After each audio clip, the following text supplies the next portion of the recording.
વડનગરના પ્રખ્યાત હાટકેશ્વર મહાદેવ મંદિરમાં એક જૂના વિવાદને લઈને મોટી કાર્યવાહી સામે આવી છે. મહેસાણા ચેરિટી કમિશનર દ્વારા હાટકેશ્વર મંદિરના આખા ટ્રસ્ટી મંડળને હટાવી દેવામાં આવ્યું છે. મંદિરના વહીવટને લઈને વિવાદ ચાલતો હતો અને આ વિવાદ વધુ વકરતા જૂના તમામ ટ્રસ્ટીઓને હટાવી દઈને મંદિરનો વહીવટ ચેરિટી કમિશનર કચેરીએ પોતાના હસ્તક લઈ લેતા ભારે ચર્ચાઓ જોવા મળી રહી છે.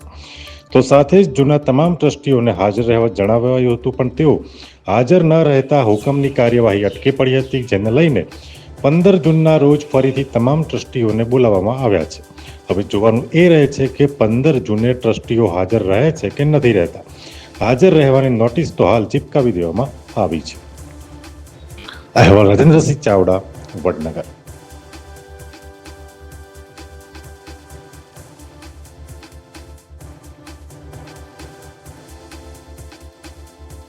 અમે તમને આપીશું પળેપળના સમાચાર. જો તમે અમારા નિર્ભય માર્ગ ન્યૂઝ ચેનલને સબસ્ક્રાઇબ કર્યું નથી તો અત્યારે જ નીચે આપેલા આઇકોન બટન પર ક્લિક કરીને સબસ્ક્રાઇબ કરો અને શેર કરવાનું ભૂલશો નહીં.